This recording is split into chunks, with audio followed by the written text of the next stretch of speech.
welcome to episode 19 of the Cucco Attack podcast. With me, as always, is... Patrick Hughes here. And I'm Chad Hembrock. Today is October 24th, 2020, and we will be talking about a bunch of stuff. We've got our playlist, some Microsoft news, Amazon news, Nintendo news, and PS5 news. So a little bit of everything to go down the list. So let's start this off with we have some new news on the channel. We have the podcast, of course. If you're listening to it, you've heard us before. Maybe you're new. We've had a YouTube channel for a while. Patrick does a lot of full gameplays on there. So if you're a listener only, you can get a lot of video clips too if you watch on YouTube. So yeah, so the whole podcast goes up on YouTube video. Patrick has his streams. Occasionally we do joint streams. We've done one or two in person, and then we've done a couple streaming as well, remotely. So feel free to check that out. But we actually just started messing around with Twitch as well. So we should be able to simultaneously stream between YouTube and Twitch at the same time. Something new for us. So if you're on Twitch, you should be able to find us at Cucco Attack Podcast as well on that platform. So check it out. So check it out. Maybe I'm guessing the next game we'll stream probably this week will be for our last game of Spooktober streaming. We will do that infamous PT game that was stuck on the PlayStation 4. Because I've never played through the whole thing, and you can watch me get scared horribly. So as I try to figure it out. Was that just a demo, or was that like the full game? It's just a demo, but like it has an end to it. Okay. And it took people such a long time to figure out like how to get to it, because the puzzles are really obtuse and like looping around this little hallway and stuff. And you're like, what do I do? So cool. Yeah. So I guess with that said, we can jump into the bulk of the podcast. So both of us have been playing some games, notably Super Mario 3D All-Stars. We both finished that up, 100%. Yes, 100% every single game. Yeah, 100% each game. Me doing Galaxy twice. Yeah, he did Galaxy twice with Luigi. I just 100%ed Mario. I didn't want to go that next step. But why did you do that, Patrick? I can confirm, listeners, that Super Mario Galaxy 2 is not hidden within the game. At least if you 100% it in all those times. Who knows? Maybe you have to dig deeper and do it backwards. I don't know. While backflipping between each game. Yeah, so I played in order. I started with 64, then went to Sunshine, and then went to Galaxy. And, I talked a little bit about it last time, about Sunshine just feeling weird, Mario feeling really strange. 64 was pretty, that felt great. Went through it, loved every second of it. I love that game so much. Sunshine had its frustrations for sure. And I kind of went at it in a different approach. I usually try to just, I'm going to 100% at least all the shines. I didn't really deal with, like, the blue coins. That's what I was thinking. So I started just trying to get every shine in every world as I went through them.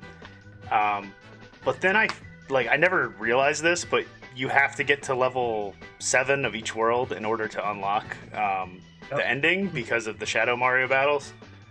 So I kind of made that my goal of just, I'm just going to get to level 7 in all of these, and then I'm going to beat the game and be done with it. And I did that, and I beat the game with 69 stars, I believe is what it was. 69 shines. 69 shines. So when I beat it with that, I kind of was like, all right, I'm done. And then I was like, I kind of want to keep playing this game now. So I don't know what it is. I kind of got used to the way it felt, and it started to feel fun to me. Even though there was still some frustration, there were still so many challenges that I never played before. So I started using let's show it sitting right here still, the official Nintendo GameCube Mario Sunshine Guide, which I actually got from this man above me here. I got this from Patrick, like, I don't know, a couple years ago. But I actually used that and just tried to follow like a pattern of like where to go, and I didn't have to use it that much until it got to the blue coins. When I got to the blue coins, it was oh, it is like 100% necessary for the blue coins. Yeah, and even with the blue coins, like, I used it as a quick like reference, but even then I jumped to some YouTube videos because it was just like the names in the book are very obscure. And it's like jump on the tree. I'm like, well, which tree? So I watched like spray the lamp. Yeah. You're like, what? Yeah, so but needless to say, I went through and I completed the game. I think the hardest thing for me to do in the game, once I started getting used to it, the hardest thing for me was getting Yoshi to that island to then go to the Poison River on the Leaf 8-coin challenge. So I saved. Yeah, I saved that for last. I mean, I got to the point where I was like looking up videos on how to glitch the game so I could get Yoshi to the island without riding the boats, because I kept like missing those jumps. I just didn't have a good understanding of how Yoshi moved for whatever reason. I just could not get used to it. But then it finally clicked one day, and I made it to the pipe in like the first try. So and then when I got to the leaf level, I got all but one coin. And I was like, well, I got to go back to the beginning. So I climbed on the edge of the river and walked along the narrow ledge that's like just as big as Mario. And I tiptoed and crawled, like, I guess you can't crawl in the game now, but I tiptoed the entire way back to the beginning. And then I missed the jump on the leaf does respawn, and then I jumped and missed the leaf, didn't I? So that was... You forgot to mention, like, the first time you did that level, there's a pipe at the end, and you were like, oh, this will take me back to the start of the level.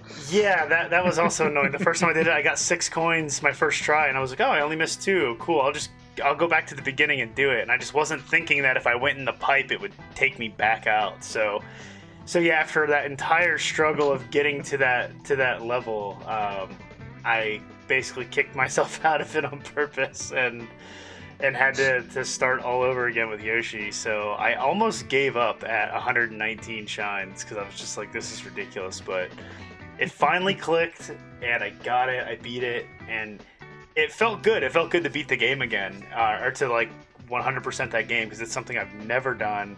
Yeah, for the first time for you. Yeah, first time ever. I've owned that game since 2002. I got it. I actually bought my GameCube. It came packaged with that game. So it was the Super Mario Sunshine Bundle edition. So yeah, I've had that since high school and just never beaten it. So so then I moved on to Galaxy, and it was okay. Like, I didn't have a lot of trouble. I didn't die a lot in the game. I didn't get too frustrated in the game, but I will say that I think the camera sucks in the game. You're very limited to your options. The game kind of forces you in different camera modes, and a lot of that has to do with the gravity. And I get that, I understand that, but there's just some times where it would flip and then I'm running the opposite direction, or I would just randomly be running in a circle now because of the way the camera moved, and that was kind of messing with me sometimes. So I will say that I think the camera in Galaxy is way worse than Sunshine and 64. Lies. We are of very differing opinions here.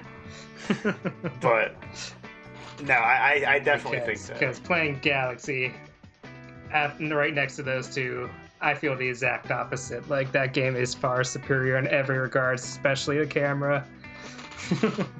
If it was a free camera, it is so purposefully, masterfully orchestrated, what you should be paying attention to. Yeah, I don't know. And if it was a free camera, I'd agree with you. But the fact that there's specific sections where you can't move your camera to the left or to the right. It's like, come on. Like, You don't need to for those moments. You don't, and I'll give you that. You don't need to, but it would make life so much better if you could.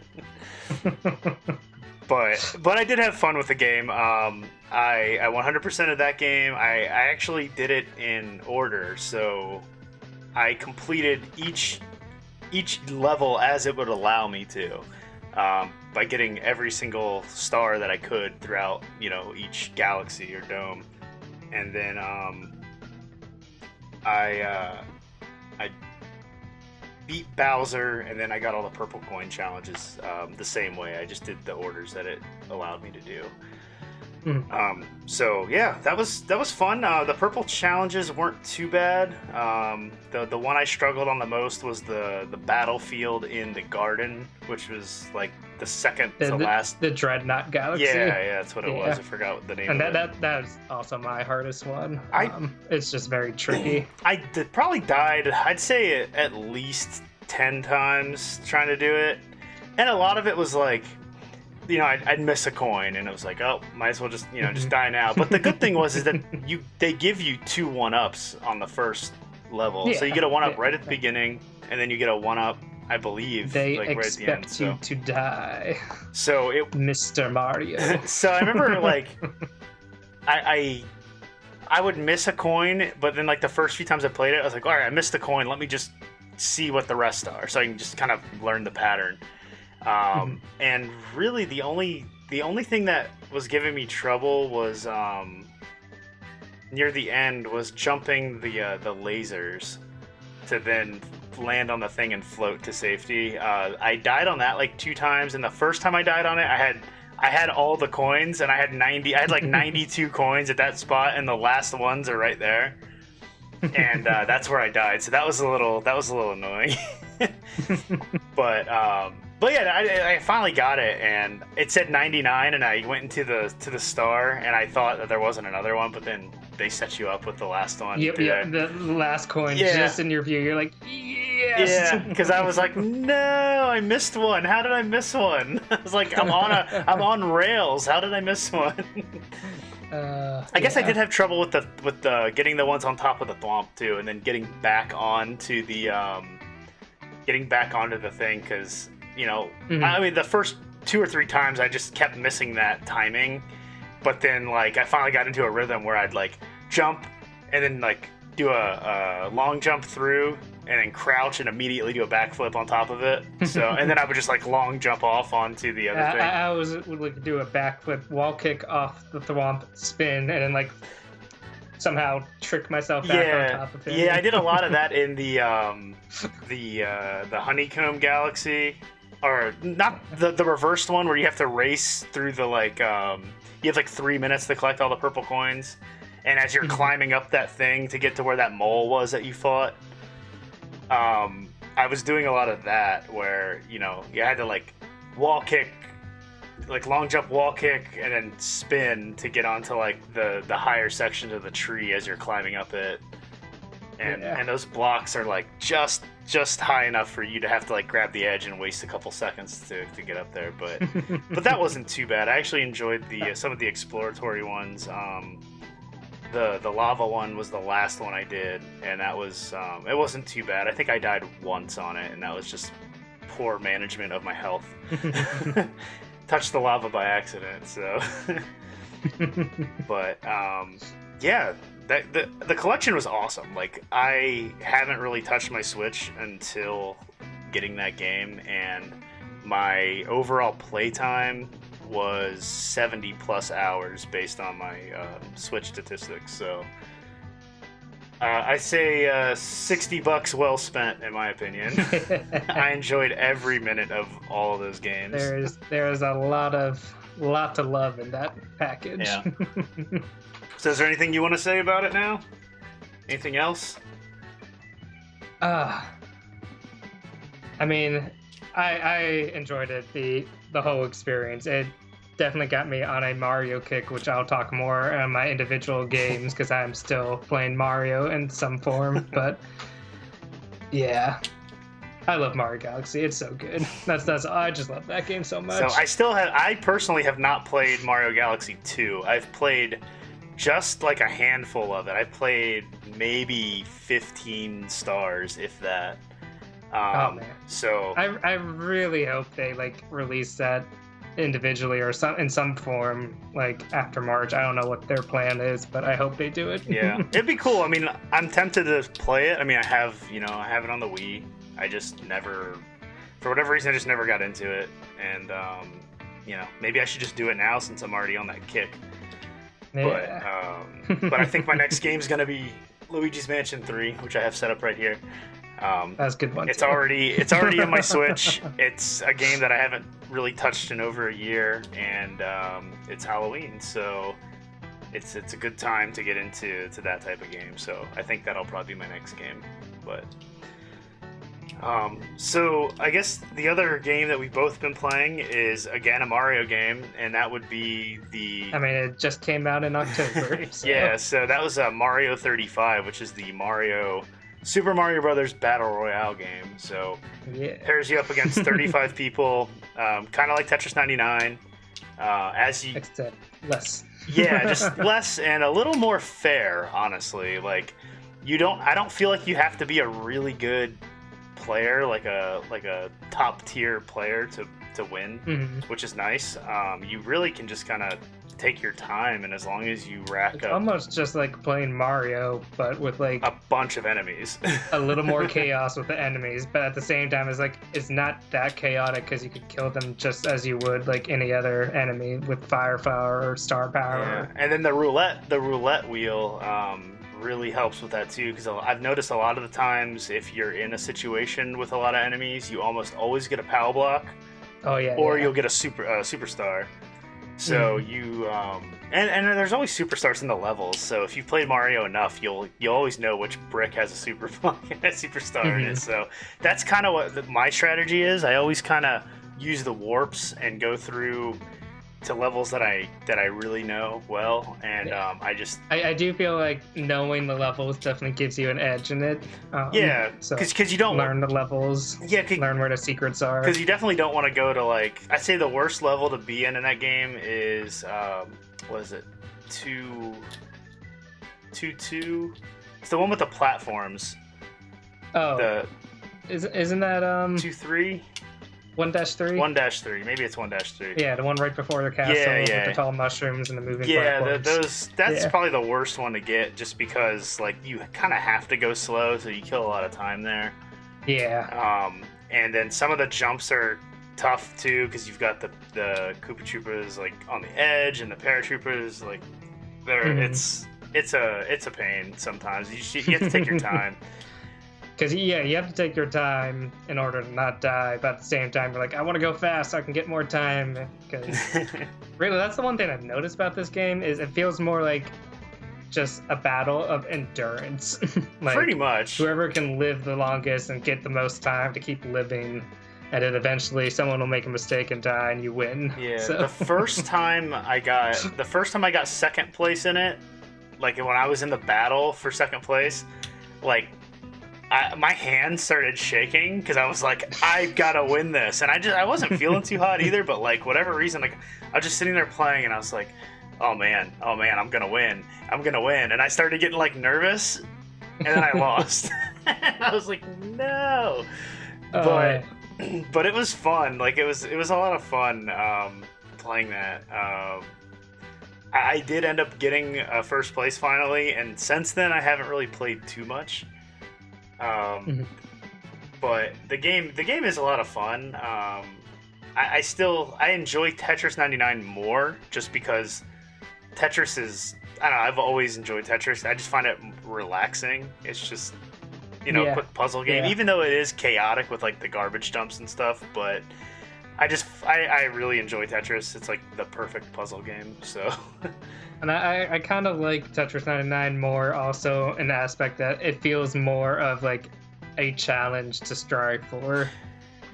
Neither of us have ever got that coveted Maximus yet, and I don't know, getting that first place in Mario 35 already, it's well, I did it. Yeah. Well. Yeah, agreed. I mean, Because I was wondering, I should be able to get first place of Mario eventually, and then like, yeah, sure enough, it was like I maybe played 10 matches, if that, and I got the first place out of it. So I was like, okay, that's cool. Tetris 99, the best I've gotten was second, which was awesome. That's pretty darn awesome. But when I watched I typically finish top 20. I'd say typically top 20. Occasionally I'll get top 10, but yeah, I haven't got top 3 in a very long time. But I have gotten top 3 like 5 or 6 times maybe. But just those players are so good, dude, and it's all about who you get matched up with. Yeah, like it's just insane. Sometimes like, and when I died, I like saw the guy's screen who like beat me, and he was on like he had like one line at the bottom. It was like, how am I gonna beat that? Like, so I think there's more depth to that game. There's more depth to Tetris 99 as well, just because of like KOs and attacking people and just the way it works. Because Mario, I feel like it can work against you too if you're dumping enemies to people and they just keep killing them. Like, yeah, I almost feel like giving your opponent's enemies is helping them in a way, because you're giving them more time. Yeah. Because the more enemies you kill, the more time you get. So I'm like, I don't know. There's something like it's fun, but something feels flawed in like how it's designed. Yeah. I don't know. Yeah, I mean, they need to tweak it in some fashion. It's definitely fun though. So yeah. But check it out if you haven't. I mean, it's free for Switch Online, so yeah, definitely worth checking that out. Yeah, it's definitely worth playing as a free perk there. So, I think that pretty much covers what we've both been playing. Other than the next game that I've been playing, or I played, we've finished it. Patrick was a witness to this game. Yes. we started playing Ace Attorney Justice for All. I think we mentioned it either last podcast or we did mention you were playing it, but we hadn't mentioned that you have now finished it. So we finished that, and some streams online, and it's a lot of fun. That game's a lot of fun. That series is just really good. I'm looking forward to jumping to the next one. I haven't, just because I've been playing so much Mario that's been my focus over the last month. So, and it's been just about a month to the day where I beat that game. So now that I'm done with that, I have some more free time. I'm kind of basing my next gameplay around when the PS5 launches, because I have a lot of PS4 games I want to play. And I never played a PS4, so Spider-Man is going to be like right on the list for me. But with that said, I will eventually start up the stream of the next Ace Attorney game in the list, which is Trials and Tribulations. Yeah, Trials and Tribulations. So I'm looking forward to see what quirky character they throw into the mix. Oh yeah. Well, I'm trying to remember the next prosecutor's name. I think it's like Godot or something. Okay. Where he's like always drinking coffee and. So yeah, that game's great though. I love it. It's just fun, and I didn't feel like I didn't feel like it was too unfair. We looked up. I think we looked up a handful of stuff in the very end, if that, like just one or two things that were. Oh, it was when you had to like present the same thing you've already presented. When you had to like double back on the same testimony, which was kind of annoying. Yeah. But other than that, it's a really fun game. If you like that kind of stuff, check it out for sure. If you like if you like courtroom dramas, check it out. It's the stories are pretty crazy, and there's a lot of twists and stuff, and even if there's not a twist, you can kind of guess like, okay, that guy's the killer right away, and and it's still fun because then you're like, we know he's the killer, why can't we prove it? And the game just keeps like keeping you from doing it. So that's it starts eating at you, where you're like, I just want to finish this case and go to the next one. Come on. So that was fun. I'm looking forward to checking out the next one. And like I said, I got Luigi's Mansion 3 next, most likely, and then hopefully my PS5 pre-order comes through, and then I'll be playing Spider-Man and the Mike Morales expansion. So that's all I've been up to. So yeah, when I was typing up our talking points here, I realized I've played a lot of games since we last recorded. So hopefully I don't drag this on too long. It's been about a month since we recorded, which I didn't realize it was that long until we pretty much recorded the day that Mario Odyssey, or that Mario... but even for a month, I'm kind of surprised how many different games there are on here. But hopefully I won't talk too long about all of them, but Fall Guys Season 2 started recently, which has been fun to get back into because it introduced a whole bunch of new games into the rotation. This season is medieval themed, so a lot of the games are like big swinging like buttress axes and boxes that you have to like push and climb over and stuff, and lots of the new costumes are like dragons and wizards and orcs, and just so there's lots of cool new like looks to unlock and stuff. So that has definitely added a nice bit of spice to the game to get back into, and now there's like a new ranking system to kind of level up again. I think one of the coolest changes that they added to it is now there are 2 modes that you can select before you play. So you have your regular main mode, which has all the games, or every few days they create a specially themed mode where it picks like a handful of the games that go with a theme. So like sometimes it's like all slime based games or all races. So if you like the theme that they came up with, you can play just those games, and it's kind of fun to have a focused kind of selection. So yeah, that is another fun battle royale game to play if you aren't playing all your other battle royale games. Then for our channel here, we've been streaming a whole bunch of spooky games we mentioned earlier for the month of October. So if you've missed them, you can check them out still. So far, I've played Limbo, Luigi's Mansion, and Little Nightmares. So all really great, pretty short games that you can play and enjoy for Halloween. And like I mentioned, I think we'll end with PT if you are fortunate enough to still have that installed on your PlayStation. Don't ever delete it, because otherwise you can't get it back. But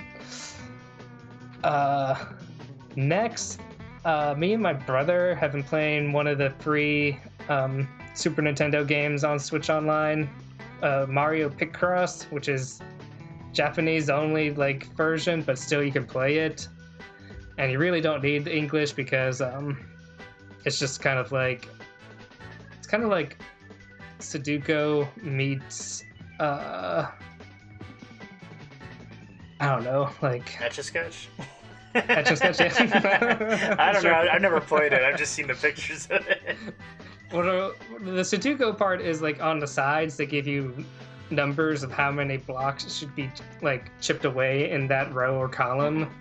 And then so you're like going through rows and columns, like, all right, so there's 1 here, there's 2 here, so there should be 1 right there, and you chip away. It's like Minesweeper. And you're like, Minesweeper, that's what it was. Sudoku meets Minesweeper. Okay, there you go. Exactly. That's a better analogy. And then the fun part about it is, like, as you start to make like a chip away and try to figure out what the picture is, you're like, I think I know what they're trying to make here. And then you can start kind of like guessing, like, all right, this is probably where they want me to chip, and you don't even have to like look at the clues. And then once you do finish the picture, it like reveals it in color, and then sometimes the picture even animates and stuff. You're like, oh, that's so cool. There's a little diving person going off a diving board. It's just like, it's cool. So it's really fun. I've since like looked for the other Picross games on eShop and marked them on my wish list just to see if they ever go on sale, because I would somewhat appreciate it in English, only because the very early puzzles in Mario Picross, they tend to be like Japanese characters and stuff. I'm like, well, I guess that's a cool picture, but like it means nothing to me. I don't know what letter that is. Yeah. There's yeah. There was a lot on the 3DS for that, I think. Yeah. So I think there were a lot of 3DS Picross games too. Yeah, I think. But, I think there was one. I may have it actually. I think I have like a Zelda one.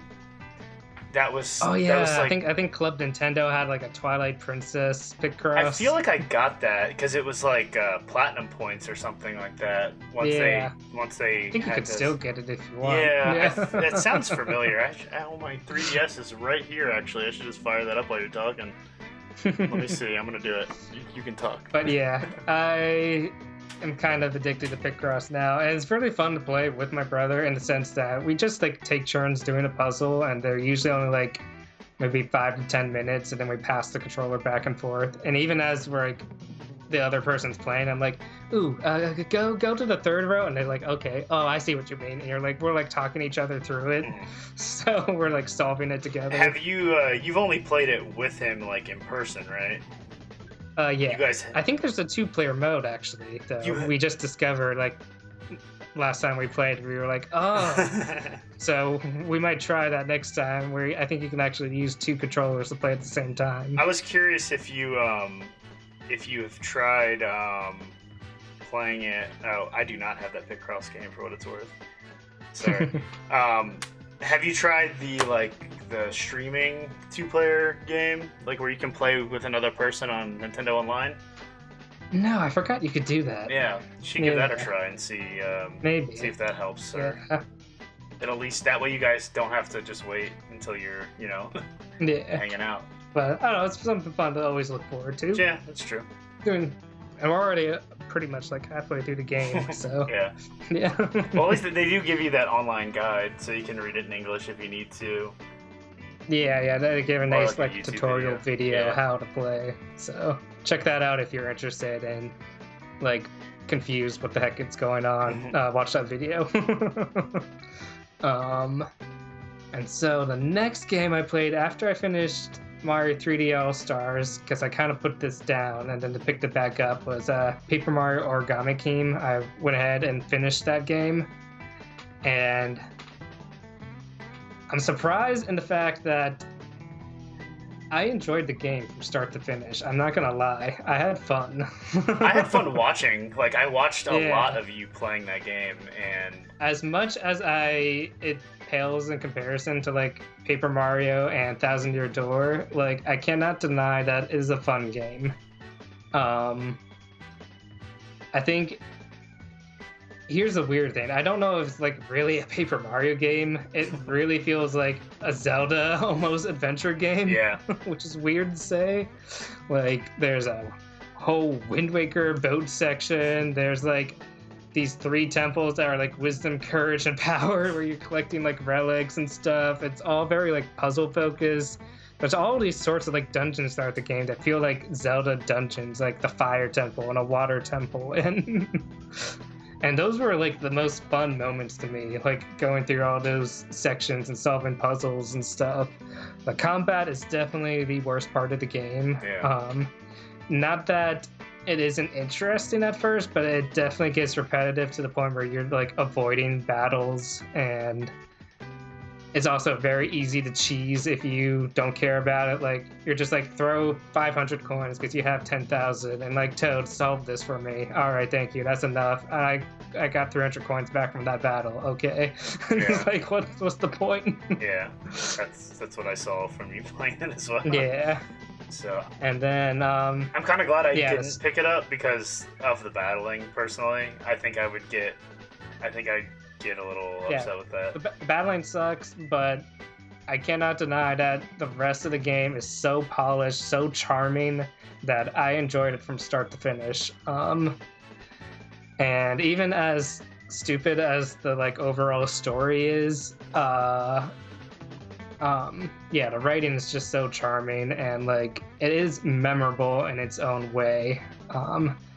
It's just I see so many things that I'm like, I would change this, and this, and it would be an infinitely better game. And it's disappointing that it doesn't hit those marks in those spots, because the rest of the game is just so good otherwise. So yeah, it has so much potential. Almost done here. Last 2 games here. You're good. I rambled for like 15 minutes on Mario, so you're good. Yeah, so after still on the high of Mario, I have now since started playing Super Mario Odyssey again, replaying that. My goodness, is that game so tight with its controls. It really does feel like the culmination of all the 3D Mario games perfected. Other than that, there are just so many moons in that game, it's kind of ridiculous.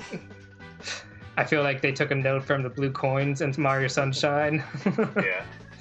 But at least this has the benefit of like giving you clues like where to find the moons, and all of them are located within the same world. You're not like chapter selecting and stuff, like looking for certain moons. Yeah, that's the worst part of Sunshine and 64. So even Galaxy for that, like you have to go to specific, challenges to get the second star. Yeah, the fact that you stay within your world and you just keeps going and you're just hopping around, having a good time Odyssey is just so good in that regard. So would you say do you like Odyssey the best? Is that the best 3D Mario out of the collection? Whew. I know we did release our top Marios before replaying them all. Yes, and no matter what we say, that is going to be the definitive Cucco Attack list. Our own personal opinions may change, but Cucco Attack has deemed that Mario 64 is the best. So, but my own personal opinion used to be Mario Galaxy. We'll see how I feel after replaying Odyssey, but those two are like neck and neck with each other. Yeah. No, the controls are just so good in Odyssey, I have to admit. I think it really does, like, playing them all back to back really does make you, like, appreciate or judge the games against each other, like, very well, because it's all fresh. Like, I struggled with Sunshine because I didn't have a long jump anymore. And then when I got to, I got so used to it, when I got to Galaxy, I stopped long jumping. And then I was like, oh wait, I can long jump in this game. So like... That is definitely, I forgot to mention with 3D All-Stars, it is such a stark difference, like, moving between 64 to Sunshine and Sunshine to Galaxy, just because of exactly that. The long jump and the crouch being missing in Sunshine is like, and using the flood is like, they feel so different when you jump between those two games. Yeah, it was definitely tough for me to like wrap my mind around it. So I can see the jump from Galaxy to Odyssey feeling a little better without having that gravity camera that I was complaining about. So, and I remember playing Odyssey and loving it. So it's funny watching you play it just for like 5 minutes before we started recording. I was like, maybe I'll play this again. It's fun. Yeah. I will say the one thing I forgot and remembered is it's the achievement cap of like what you need to beat it is the bar is set so much lower compared to all the other 3D Mario games. It's like you can beat that so easily in that game, which I guess is fine for younger players. They have an easier time of beating it, but it's like I think you only need like a fraction of the moons compared to like how many stars and shines that you need in the other 3D Mario games. The ending to that is so good. But it is so much fun. It's so good. The ending is awesome. I love how it gets into like a power rock opera as you like everything's falling around and it's just like yeah, and so much fun. And the fact that like there's so much to do after you beat it though as well. Like yes, oh my god. And that's the other thing. Oh my gosh. Yeah, once you get to the Mushroom Kingdom, I'm still somewhat salty that Mario 64 didn't get that super duper like remaster treatment because it looks so gorgeous in Mario Odyssey. I love it so much. As soon as I got to that area and was able to buy that costume, that was the only costume I wore for the rest of the game. Was the Mario 64 costume. Yeah. We should stop talking about Mario, though. We've been talking nothing about Mario for like the past 3 podcasts, and so people listening to this are gonna be like, "How much Mario?" Oh, we're 40 minutes into our playlist, so. All right. So let me just end real quickly. I don't have much to say about it, but I have just started playing the ever popular Among Us game, the deduction game where you're like these crewmates trying to figure out who's an alien amongst you as you run around a spaceship doing tasks. It's kind of like a deduction game meets WarioWare. Because as crew members, you're like running around a spaceship, and the tasks that you have to do are just like random little mini games, like drag the leaf out the pipe or turn this dial so that you can turn on the radio frequency or something like that. I've heard it's fun, but I haven't. It's fun. It's a lot of fun, man. Yeah, there's always 1 or 2 imposters depending on how many players you have, and just like when you are an imposter, it's so much fun, like killing the other people, and when you're not, it's just like, oh my gosh, what just happened? I see this dead body here. Who did it? Who did it? And we call an emergency meeting. Who done it? I found this body. So was it you? No, I'm reporting it. It's just like, yeah, that's funny. Well, I saw this person walking off in that direction, and it's just like the finger pointing is just so much fun. I will say, like, if you play it enough, though, it does get to the point where you can start making strategies that kind of break the game, and so it's kind of up to the players to kind of keep the game fun if you don't want it to become like foolproof or anything like that. So adding your own kind of custom rules makes it a lot of fun too. Cool. Yeah, I have to try it out with you guys.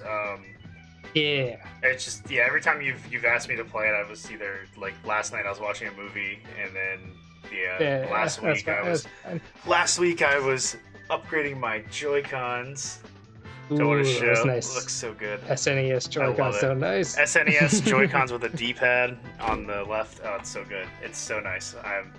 I'm super impressed with that setup, and it was $15 on Prime Day. So very nice. Extremerate.com. Go get it. It's good. Get it. And if you know how to do it, it's not that hard. There's some good videos online.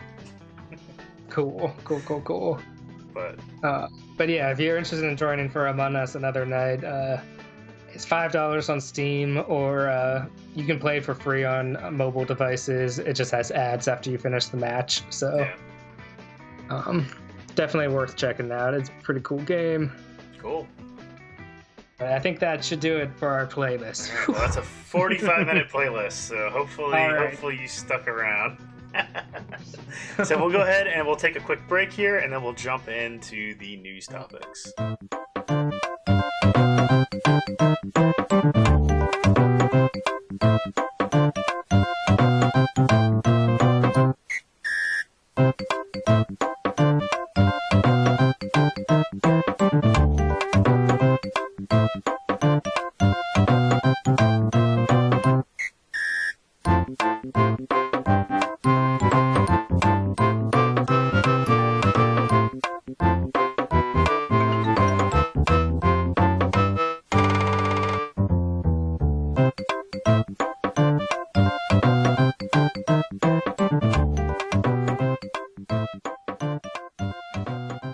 Guys, we are back. Quick little break, and the first thing of news we have on our list here is that Microsoft has acquired ZeniMax Media, which means they have acquired Bethesda.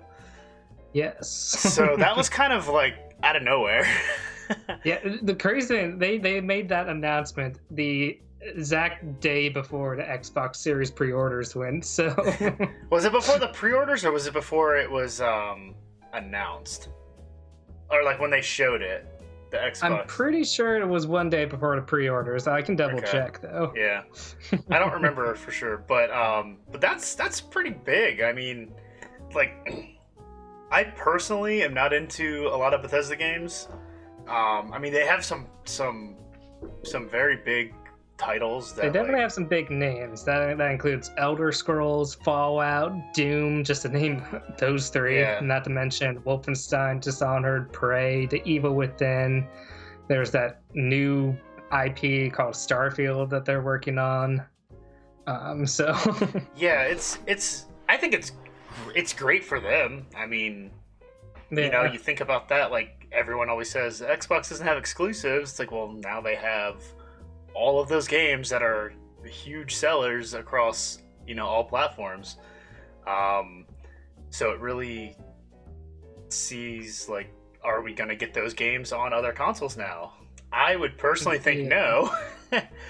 It'll be very interesting to see what they decide to do. Like, I can definitely see at the very least they're probably going to do timed release for sure to promote their systems. Maybe they'll come out to other consoles still because, I mean, if it's still like money going towards them, so and you've seen Microsoft being kind of more lenient recently, especially the way like with Nintendo releasing Ori and Cuphead and games like that. So yeah, for sure. Where's our rare replay? No, yes. Come on, Microsoft. And they also stated that previous agreements will stand, such as Deathloop and Ghostwire Tokyo. Those are still releasing on PS5 as timed exclusives because those agreements were already in place before they got bought out. Yeah. So that's pretty those cool. Games will not be affected in that way. Yeah, I mean, so yeah, ZeniMax is a Maryland local business.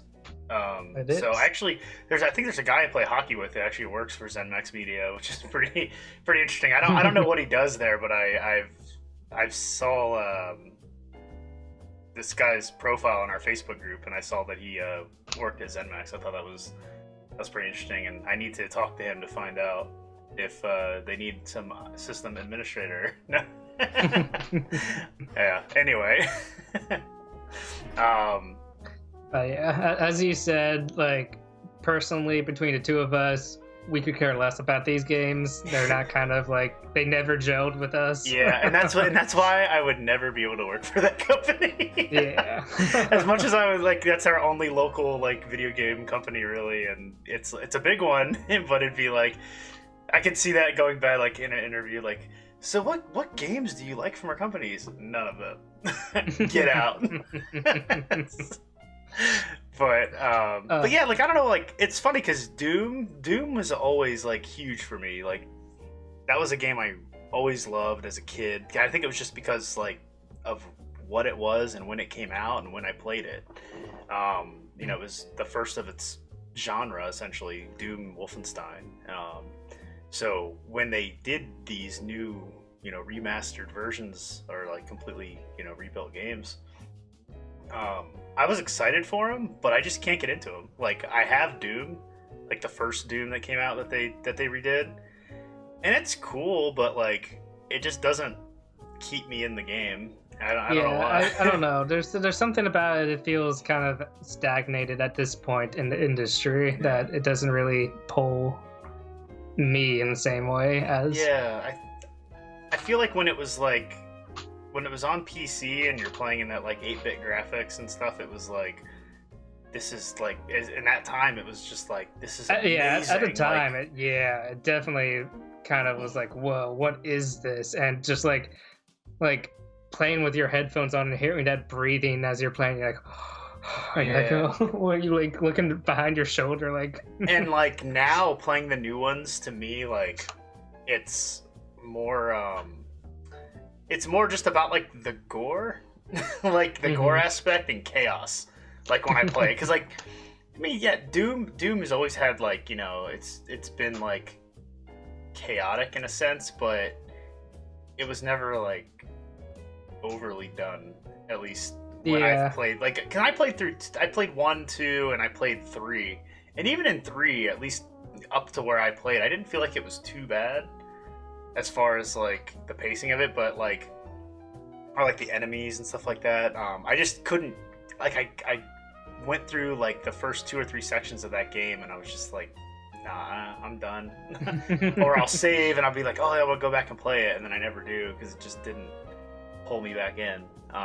Yeah, I tried the demo of the new Doom and Eternal. Yeah, No, sorry. I meant Doom, whatever was the first one of the rebooted. Okay. Yeah. So, and yeah, talking about games that you play to relax, that is not a game to relax. Yeah. And I was just like, I felt so stressed the entire time I was playing it. Like, I always had to be killing something. I was like, and I was just like, I can't do this. Yeah. This is not a game for me. Yeah, it was just like I thought it was cool. I mean, it looked great. like the steam would like fly up on the screen and stuff, and the blood would come on the screen when you're like, killing demons and stuff. It was really cool, but like it just didn't suck me back in. And I was playing it on PC too, and I love FPSs on PC. So, but I don't know, just something about it just does not pull me back in anymore. Elder Scrolls I never really enjoyed. I played Oblivion, which everyone loved, and the real question is this: will the new Elder Scrolls get released on PS5 as it has been released on every system known to humanity? Oh, you mean Skyrim? Skyrim. Skyrim, yeah. I mean, that's an Elder Scroll game. It's the last one or whatever. But... Will Skyrim stop being ported to other systems at last? Yeah, it'll be interesting to see if that happens or not. But yeah, I mean, that's just my thing. I've never really enjoyed the games. Like, they just don't pull me in for whatever reason, and everything's got that, like, I feel like every game I've played from Bethesda, that Bethesda jank, that like shiny texture, like feels weird. I don't know. It just doesn't do it for me, and that's just my opinion. It's but people love it, so it's definitely a big noteworthy story. So definitely wanted to mention it here. Yeah, and I said I think it's great for Microsoft personally. I mean, for them, I mean, I'm sure consumers will be upset. Especially like Microsoft has definitely become almost like a monopoly at this point with how many companies they are buying. I'm wondering when enough is enough, and like I'm very curious to see the fruits of this labor soon. Yeah. Well, a lot of that's Game Pass. Oh, dude, yeah, that's a lot of Bethesda games that go to Game Pass now. Yeah. And Game Pass is amazing. So speaking of Game Pass, our next news story will transition very nicely to this. Yeah, and that would be Amazon's Luna system that they announced, which appears to be it's using the AWS cloud, which is kind of like what Stadia does, but the difference being that this is a subscription that actually gives you access to the games. You don't have to like purchase the games like you do on Stadia, which is I never understood why the heck Stadia chose that. I guess just so you don't have to buy hardware. That's my only thing. And I know they were went on confident in their model. I went on record saying that I thought Stadia was cool, and I do think that that's like a future. But yeah, like I think streaming is will be a big deal down the road, but yeah, I mean, until somebody does it the right way, because purchasing games, like nobody wants to spend $60 on a game license when you don't even have a console or a physical. Really, it just seems weird.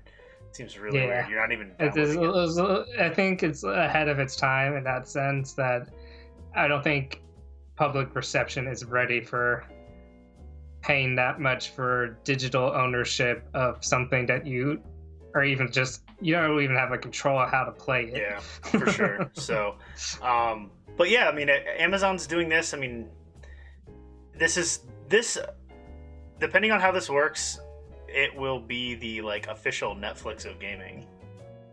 You know what I mean? Like, yeah. So it's only $6 a month, which is very reasonable. Yeah, absolutely. I think its biggest competition is obviously a Game Pass. So yeah, Apple Arcade on the iPhone. And Apple Arcade is pretty notable too. Yeah. So yeah, I think Apple Arcade is more smaller scaled games, but it is. But I mean, they still have a lot of like indie developers. They're still very like quality like indie games. Yeah, for sure. I think it's even cheaper. So yeah. So but yeah, Game Pass definitely, I think, might have the advantage at the moment in terms of like library size. So I think so as well. But you have one thing to mention here is Game Pass is $4.99 a month.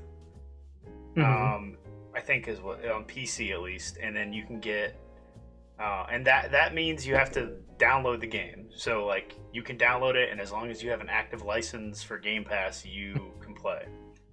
And that is a big distinction right there, that in itself. The fact that you can download and then play without having like stream it Yeah. or You're playing it based off your hardware on your PC, so you're not dependent on the cloud or anything like that. So with that said, there's Game Pass for PC and Game Pass for Xbox.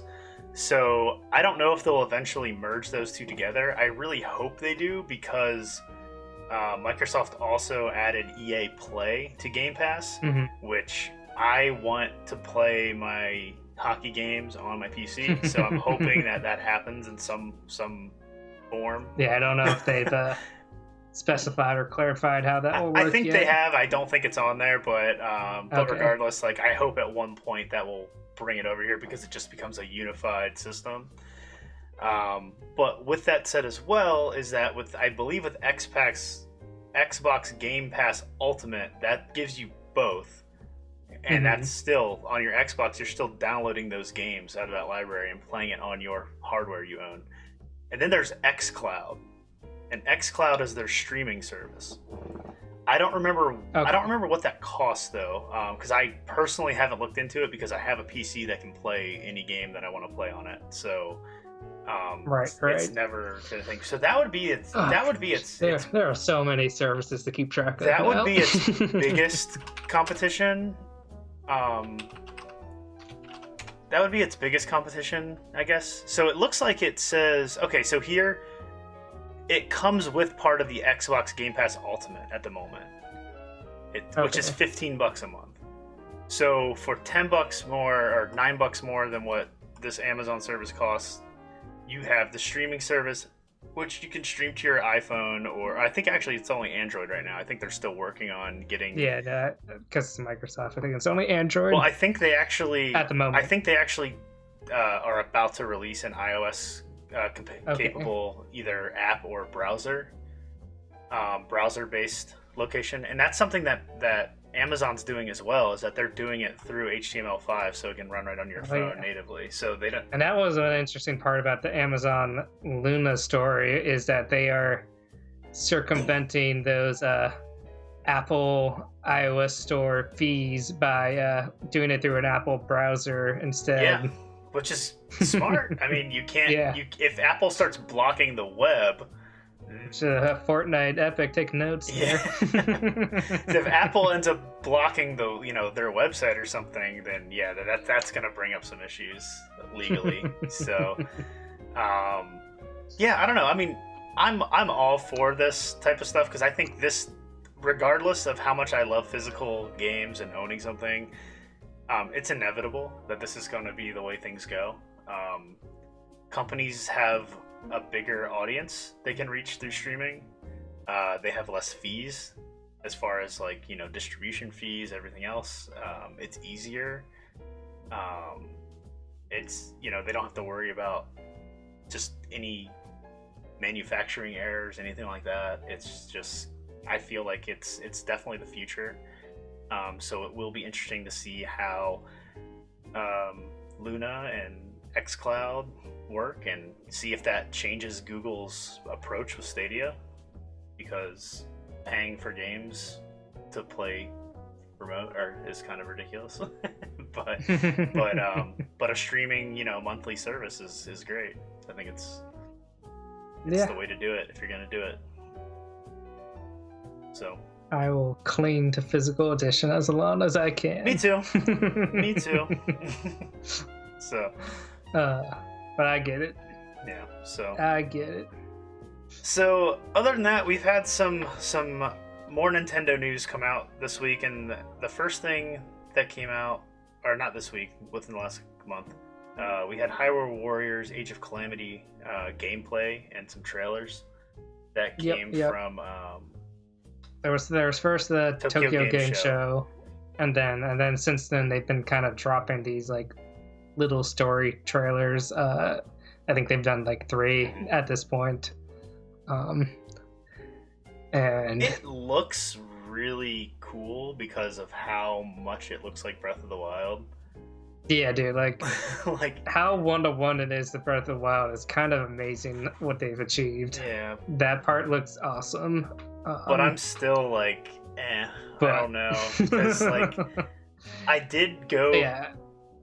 I guess it was it was around the time they announced this, and I think I may have talked about it last podcast. Yeah. When using you went back to Hyrule Warriors and just played a few minutes of it. Yeah, it just doesn't do it for me at all. So if it's and unfortunately, if you didn't like that then because of the Dynasty Warrior gameplay, I don't think your opinion is going to change with this one. It looks very much the same from what they've shown of just slashing through hordes of enemies and not really much to do with Zelda other than the theme, like aesthetics and the story. Yeah, so that's a shame. So, I mean, I might end up getting it still just because it's a Zelda game and, you know, put it in my collection, but at the same time, like, I probably won't play it. Maybe I'll hold off and get it down the road. You know, once maybe it goes on sale or something, unless it's limited like everything else that they've been releasing lately. So yeah, like the gameplay does not appeal to me. I am somewhat interested in the story, especially if it has any ties to what will be Breath of the Wild 2. But if it doesn't really have any ties, I feel like we already know the outcome of the story in that sense. Yeah, I feel like what can they add since it's like a prequel? Yeah. So like I don't feel like So what they've shown so far in the trailers has been somewhat interesting. They've shown kind of first look at the mini guardian. They showed a young Impa, which you know, that little old lady who's like really short. They show her like younger and actually like before she shrunk into an old lady. So she looks cool. She looks just like her daughter in Breath of the Wild, the Peach birthmark one. I forget what her name is. They show stuff with the Yiga clan, which one of the members of the Yiga clan looks kind of gives off the vibes of that one Sheikah who was a betrayer in a sense in the Breath of the Wild. So you might get a little of his backstory, which is kind of cool. There's this mysterious robed figure talking to the Yiga clan that they show, who almost gives us kind of like, I forget how you pronounce his name, Agnaham or whatever, the evil sorcerer of like to the best. Yeah, kind of gives out those vibes. People are theorizing that he might be the fortune teller that's kind of alluded to in the Breath of the Wild DLC. The fortune teller who kind of prophesized the calamity coming to the king and then told the king to get the guardians. So in a way it's almost like a trap, kind of setting the trap for the guardians. And they also showed off the that big Korok with the maracas, Hetsu. Yeah. he's gonna be in this. It's almost kind of weird in a way, like how much Breath of the Wild stuff is in this game, considering it takes place like 100 years in the past. I don't know. It feels like, did all this stuff just like carry on through like 100 years of generations? Were people just paragliding and finding Dekus 100 years ago? I don't know. Koroks. Yeah. So in that sense, it almost feels somewhat like fan fiction, but it feels like, because like if I thought about Breath of the Wild, I would think that, like, you know, the 100 years, the planes would look drastically different, and then everything kind of like the Master So the fact Sword. that they're making it so identical is kind of somewhat off-putting to me. Like, I feel like I would like to see more differences in a sense. Yeah. To make kind of really illustrate how destroyed it got Actually, in 100 years. the hole in the plot here is... I don't know. I might be overly critical there, but that's just kind of something I've noticed that's, like, I think is why it seems a little off to me. Like, is the Deku tree, is it gonna, like, be there? Did they show anything for that? And, like... And they might put him there, and we might look exactly the same just because it's a fan nod. I'm just like, I don't know. Or, like, the Master Sword, like, the whole big thing they showed with Breath of the Wild when it first came out was, like, showing the Master Sword rusted, and, like, you know, like, is this one gonna show, like, that area not overgrown and not... Yeah, I don't know having this story for 100 years ago really adds anything. It almost seems like it's taking away the mystery that was Breath of the Wild. Yeah. So yeah, we'll see, and hopefully we'll get some news on the second one before. That's really all I'm looking for. Yeah. So other Nintendo news, we had a Smash Brothers Fighter Pass 8, 7. Which one was this? 7, I think. This is 7. 7 was announced and released on October 13th, and that was Smash Brothers and Minecraft. So I gotta say, I did not see that coming. I wasn't expecting that for sure. I have nor am I happy about it, but I don't care. I mean, I've seen videos and opinions, and like kids that love Minecraft are like stoked. Yeah. And that's cool. Like I'm happy for other people. And the amount of work they like put in to make it work is pretty cool. And like Kirby becoming like a Minecraft character, and Kirby is adorable. Yes. And that the fact that you have like resources, I guess, for Steve, like. So that's the thing that blows my mind. It's like, kind of crazy. Like Sakurai is a madman. Like the effort that he goes to make these characters fit so perfectly into the Smash Brothers is absurd. And it's not just the fact that he went into like every stage, like hundreds of stages, just so he had to tweak all of them so that they could be mined for resources because of this character. Yeah, and like, and that's the thing. Like, just adding a character is not adding a character. It's like, it's literally like if that character's game, it's like that character's game got injected into Smash. Like that's the way it's been for all this stuff. So again, like I personally don't care. I'm not gonna buy it, but for the people that are excited, cool.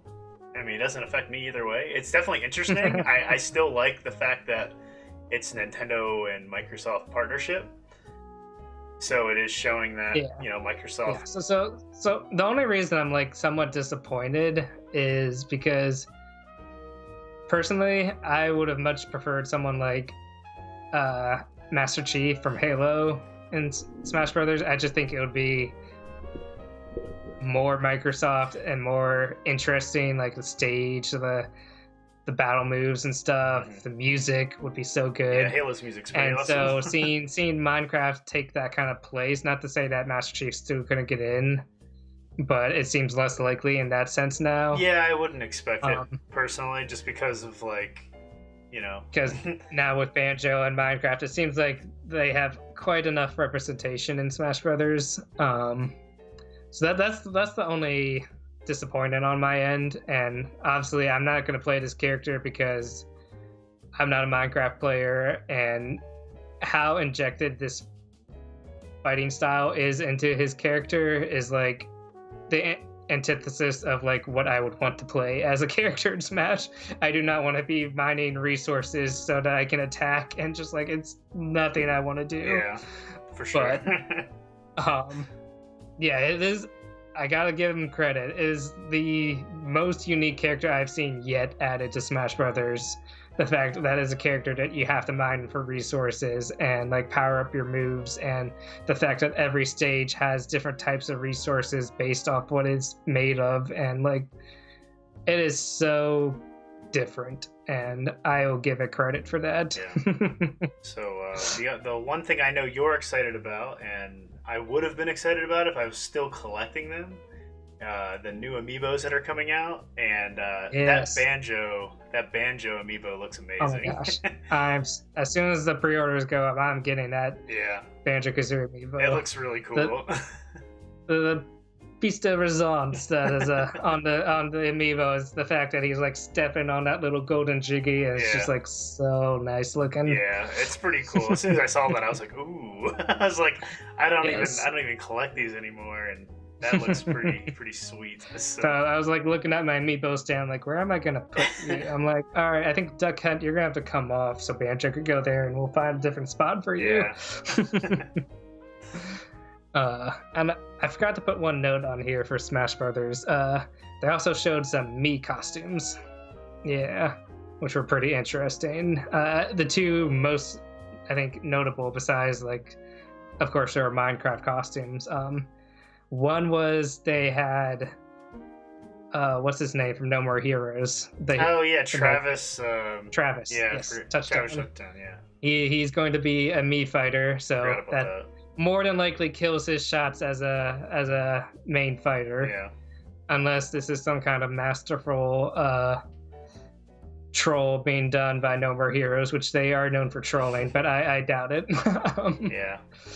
And then they also had a kind of another deluxe Mii fighter, although it doesn't come with music or anything, but Bomberman. Oh yeah, I saw Bomberman too. I completely forgot about those. Yeah. So, it's cool that those Mii fighter costumes like look really good. They do.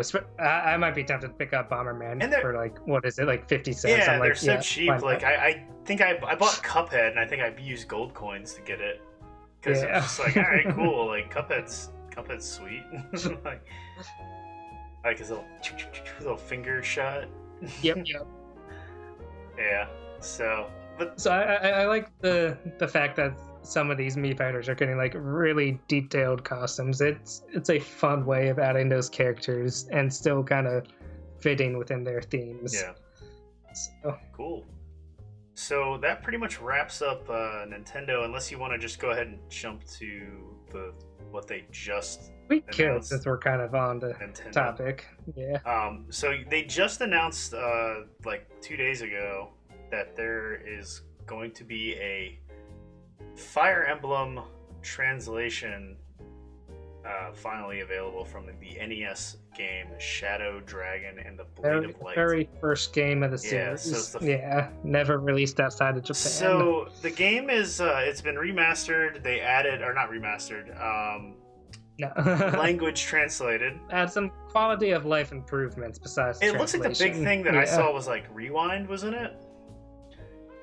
They added a rewind and like, I don't know, I think save states and stuff. So here's my thing about that. Like people talk about, so it's $6 digital. Like I have no interest in Fire Emblem at all. It just doesn't do it for me.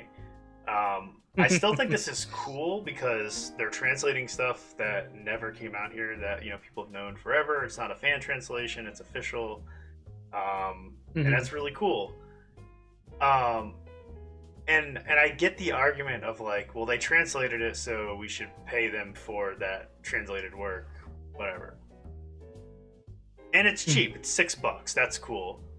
But at the same time, it seems like what they're giving you is already included with the Nintendo Switch Online service. Because like, well, the fact that it already exists on the Japanese account. That too. So it exists for free in Japanese on the Japanese Nintendo Switch Online NES app.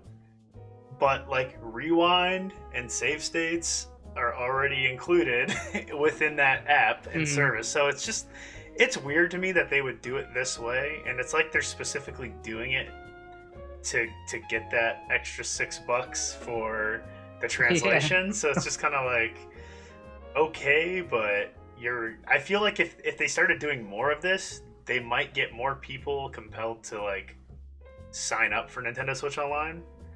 If they were more like, yeah, oh, we have these games that are exclusively translated on our service. But again, like I have no interest in this series. I don't think $6 is a bad price to pay for it.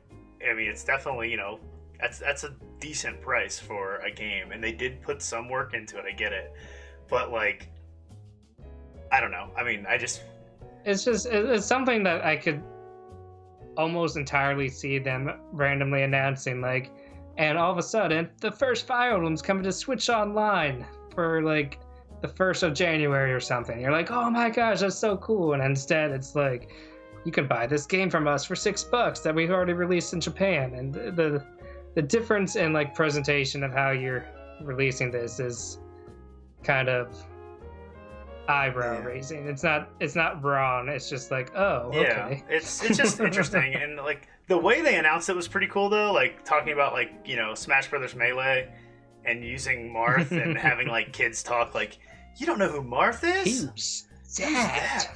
You haven't played Fire Emblem? And it's like, you know, it was cool because Like we both said, it was cheesy. It was but cheesy, cute. but Yeah. I want that same commercial, same advertisement with Mother 3 and Lucas. Oh my Lucas. gosh, yes. Just, I know people talk about problems with Mother 3, but there's no reason. Like, come on. Like, the only reason I really like this is it gives hope for Mother 3. Like, you can do it. yeah. You can do exactly what you just did right there. Just change up It the makes character. so much sense, though. Keep the script. You can use the exact same script, change the name. You could. You really could. And the internet would break if it happened. And you can charge way more than $6. You can charge me like $30, $50. But see, I don't know. here's the thing though. With Mother 3, I wouldn't care if it was $6. And it's not because it's Mother, it's because there's no Game Boy Advance games on Switch Online.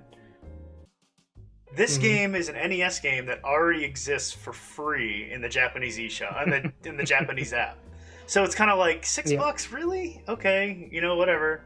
But Mother 3 doesn't exist. There is no Game Boy Online app or, Game Boy app for Nintendo Switch Online.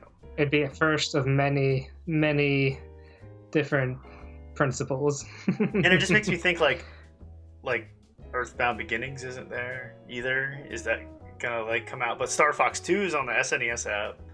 So it's just I don't know, it's just weird. Nintendo's so strange. Very weird the way that they're doing that. Some other weird parts about this announcement. So first off, they also announced that there's an anniversary physical edition coming out for this. It's $50. Which basically comes with a whole bunch of artwork and like a fake case for it. And so all that $50 stuff. I don't think $50 would be bad if two things, which you can go ahead and finish probably what you're gonna say. Here's the weirder part about it: is a physical edition that does not contain the physical game. It's only a digital code. That's ridiculous. The thing I was gonna say is that they're giving you a clear NES cartridge with the Famicom like a black box, like an NES black box like style label, which is cool, but at the same time, I feel like it would have been really cool if they made like a limited anniversary edition that you could actually use in your NES if you chose to. That would be cool. Oh my gosh, that would be cool.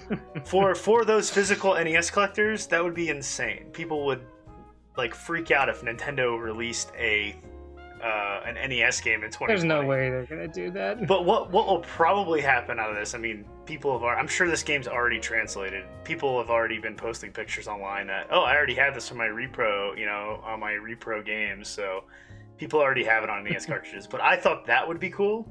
Now it wouldn't be $50 if that was the case, but I just don't get the market for that would be too small for them to justify it. Maybe.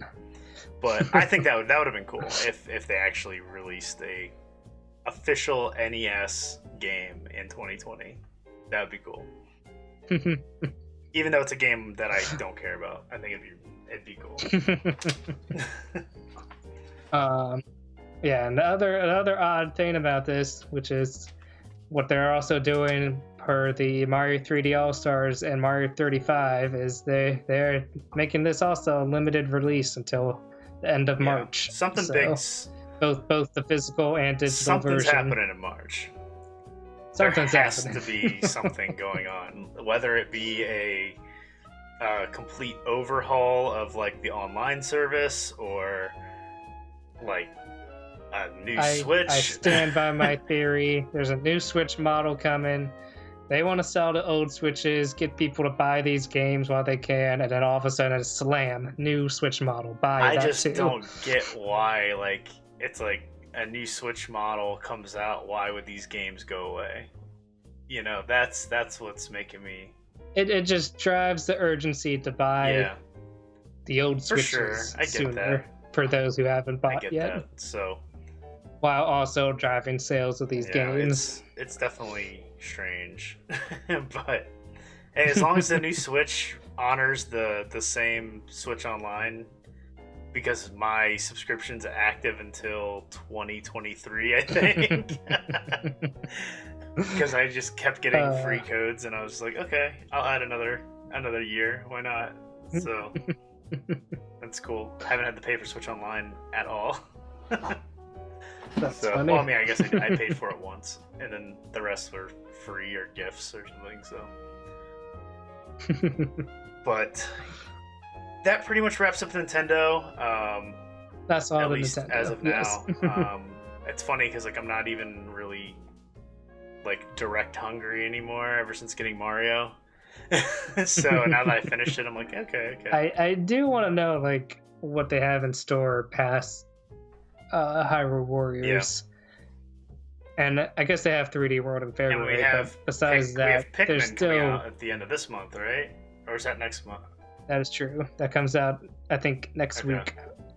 Yeah, so Pikmin 3 Deluxe is coming out as well. Yeah. I did play the demo of that on the Switch. It was pretty cool. Controls felt a little weird. I didn't try all the control schemes though, so I think there's might have been a better control scheme to use, but the default one felt a little off. Cool. So, well, with that being said, we'll get to Sony at this point in the podcast. It wasn't much that came out. It was like a 10-minute video on the user interface for the PS5. So, like I mentioned, I'm excited. My PS5's pre-ordered. I'm hoping that there's no snafus with that. But I haven't had a PlayStation in forever, so I am a little excited for this, just to get it in my hands and start playing some games. So checking out the user interface is pretty cool. It seemed very snappy from what they showed. the first thing I noticed about it is just it was so fast that looked awesome. Everything was quick. The biggest thing that stuck out to me, like picture in picture, I thought was pretty cool.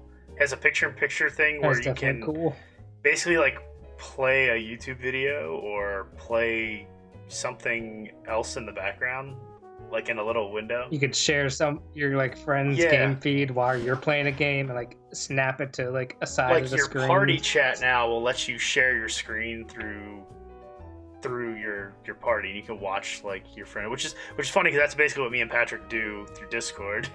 When we play games, we just share each other's screen and start playing. So, but the fact that I could do that now, like on my PlayStation, on my sofa, and we could play together is appealing it's to pretty me. Cool. I thought that was really neat. The biggest thing though that I thought was just like interesting, very interesting, was the way that they demoed this. They said it would only be available in games that it was, programmed by the developer for. But it was achievement cards that would allow you to like jump into the game in a specific spot for like challenges and stuff. I thought that was really cool. And it literally, like, they showed for like, what was it, Little Big Planet or whatever it was, Sackboy's Adventure, I think is what it was, Sackboy's Adventure. Yeah. And they were like, oh look, you're 33% done with the game, and this is the next challenge on your list. And you could select that challenge, hit the button, and boom, you're in the world, and you're at that spot to start that challenge. Which I thought was pretty cool. I mean, I'm not really big into achievements, but... You know what else was really interesting that I noticed about that? Because I rewatched it. Apparently, it tracks your playstyle as you're playing. So it kind of gives an idea of like how fast or likely you are to progress through it. And then it pulls up, you look at an achievement or something, and it will predict how long it takes for you to finish that. It'd be like, this is probably going to take you about 10 minutes. I'm like, it's pretty cool. I mean, I think that's really neat, the way, like, depending on how it works, and like, I'm sure it's going to depend on the developer that's, making the game. I mean, you'd have to assume that like first-party Sony games are going to have this built into it. You would imagine. If not, it'd be a very Nintendo move of like putting in a voice chat app and then not having any games in the voice chat app. but I thought it was really cool, like what you said. Yeah, it'll track like its estimate of how long it'll take you to like complete challenges or complete levels and stuff, and that's really cool. As well as it has basically a built-in game fax into the console, which is really cool. It reaches out to the internet, I'm assuming, and it can pull up videos, and they'll even like not have spoilers. And then you can just snap that video to the side and play side by side with the like tutorial as you're playing. Yeah, like if you get stuck, you can just like you don't have to pull out your phone and look it up and like, okay, what do I gotta do? Like I did when I got all the blue coins in Mario. You just snap it on the screen and go, okay, it's, you do the same thing. So I think that's pretty cool. It gives you that ability to like progress in a game without feeling completely stuck very easily. So I think that's a pretty... Those are really cool quality of life improvements, and if anything, this almost just made me like re-look at my Switch and be like, why haven't you done the most basic things in 3 years? Yeah. Where are my folders? As much as I love the Switch, I wish I had a way to sort my games. I'm like, look at this. Why can't you do something? like I just opened up my 3DS and I had a folder called Zelda, and it has all my Zelda games in it. Oh my gosh, yeah. So it's, stuff like that. It just... So yeah, I got a little angry with my Switch after watching this PS5 video. Not that I hate my Switch or anything, but I'm like, what happened? Yeah. That's all I was like. It's been 3 years. What happened? It is really strange. Maybe that's what we're gonna get in March. Yeah, we'll get a new thing. I don't know. Something's gonna happen. I hope. But yeah, I know. I'm excited. I'm excited for the PS5. My take on this before was that the Xbox X was not going to be my console this time, just due to the fact that my computer can play it and Game Pass is available. It just doesn't make sense for me to continue with that platform. Now you got so many PlayStation and games to look forward to. And it has 99% backwards compatibility. I think there's a list of like... Just, they announced 8 games that you couldn't play. It was like Joe's Diner or something like that. No Joe's Diner, like that, Sing With Me, or whatever. Some like karaoke game. It's like, okay, that's perfectly fine. So, that's pretty awesome. I was hoping it would have like lived up to the rumors that were going on, where it would be like backwards compatible with like PS1 through PS4. That would have been amazing. Just because my PS3's busted and I barely played anything on that console too. I played quite a few PS2 games, but I guess you can finally give me back 3D that Heroes. 3D Game Heroes then. Yeah, I want to play it, but that requires me like fixing my PS3, and I don't want to deal with that. And PS3 will probably never be emulated, so it's gonna be like 10 more years before we have any break on that, where it's like actually playable and good. But yeah, I don't know. I'm excited for the PS5. Yeah, man. Less than other a month. than the PS controller, because I really am not a big fan of the PS controller anymore. But I am curious to see what this new controller is like. I always love when they try to redesign a controller just a little bit. I just love the Xbox controller. I actually put on my Amazon list for my family. It was asking me stuff to get me for like the holidays, and I was like, how about the new Xbox controller? That way, because the one I currently have is from the original Xbox launch, and I thought I had it laying over here, but I don't. It doesn't have Bluetooth, so I can't connect it to my iPhone. So I can't use it for like Steam streaming to my iPhone or xCloud or anything like that. So I was like, well, if I at least get a new one, it'll be a fresh controller, because I'm not using like a controller I bought in 2013. And you can use it. And I can use it with stuff. my phone, my computer. Now I have the adapter for my computer, which is great. and it works with my current one. But to have the one that's Bluetooth enabled, I think would be key. So that's my plan for this gen, and we'll see what Nintendo announces in March, and I'll probably be buying a new console.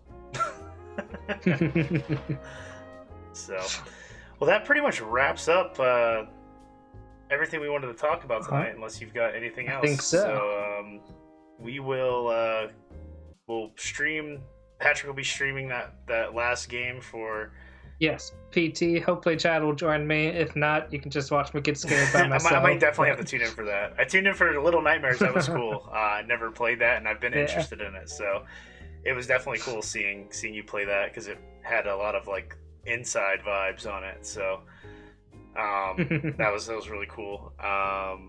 But yeah, I think I'll definitely try to tune in there so I can, watch you get scared.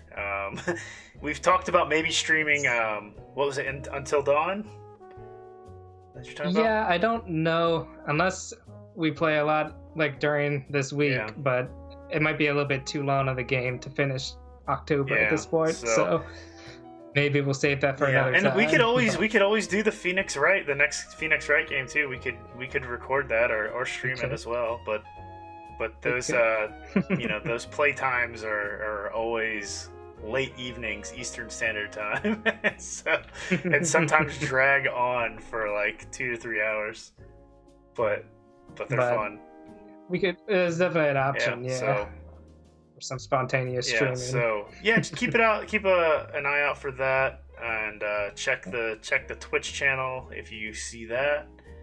Hopefully that multi-streaming works well. It seems to in our testing. We figured out some of the quirks we were having, and it's something we probably should have done a long time ago.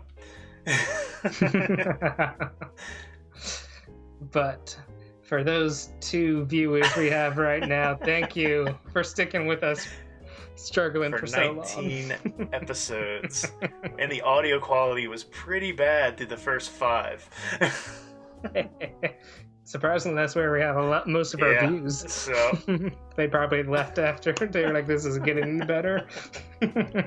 Yeah. So, well, that will end this night. Everybody have a fantastic evening or day or morning whenever you hear this. And until then, happy gaming, everybody. And we'll see you next time in the next generation. See ya.